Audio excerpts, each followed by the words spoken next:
मैं बर्दाश्त नहीं कर पा रहा गुल। रोज घुट घुट के मर रहा हूं मैं। किसी से भी आंख मिलाने की हिम्मत नहीं रही मुझ में। वो तुम्हें समझ लेंगे, माफ कर देंगे तुम्हें, देखना। सब माफ कर देंगे लेकिन जहां नहीं करेगा। मैंने उसे जान से मारने की कोशिश की थी गुल। उसका हक बनता है माफ ना करने का। तुम्हारे बाद मुझ पर भरोसा करने वाला सिर्फ जहां नहीं था। तुम जानती हो कि मैंने चचा को भी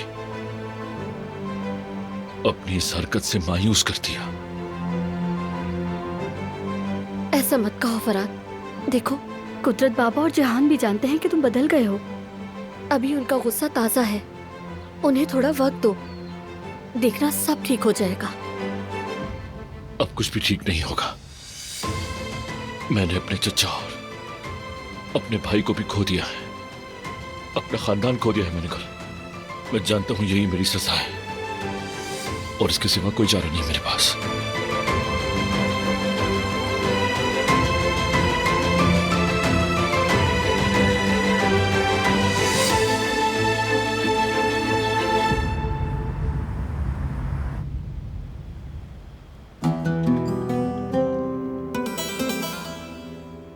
जहान इफ्तार के लिए नीचे नहीं आया, अकेला बैठा है अपने कमरे में। मैंने उसे बुलाया तो था, मगर तो क्या कहा उसने? जिसने मुझे मारने की कोशिश की मैं उसके साथ बैठकर कभी नहीं खाऊंगा। बिल्कुल ठीक कहता है वो।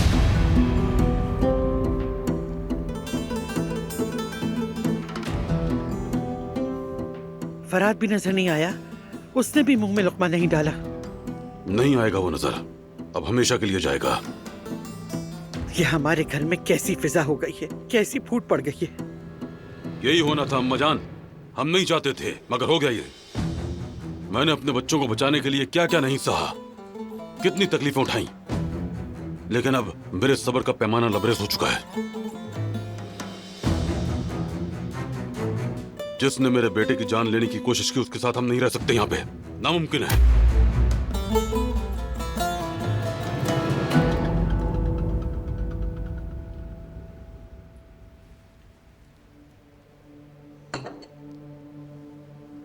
मैं आपको समझती हूँ बाबा, मगर लोग बदल भी तो सकते हैं।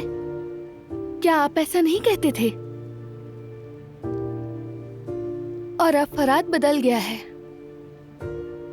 जब से उसकी जिंदगी में गुल आई है। आप सब जानते हैं कि उसने हमारे खानदान के लिए कुर्बानियां भी दी। क्या हम उसे एक मौका नहीं दे सकते? इस घर में फराद को बहुत मौका दिया गया है, मगर उसने किसी मौके से कोई फायदा नहीं उठाया। जिस पेड़ में फल नहीं आते उसकी जितनी भी देखभाल की जाए सब बेकार होता है।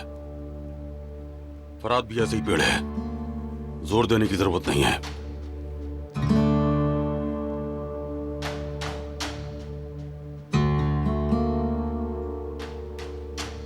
जिहान हर रोज उस आदमी के चेहरे को नहीं देखेगा जो उसे मारना चाहता था। ये मेरा आखिरी फैसला है।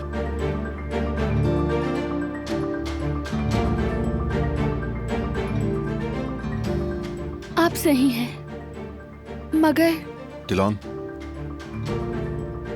तुम चलो मेरे साथ।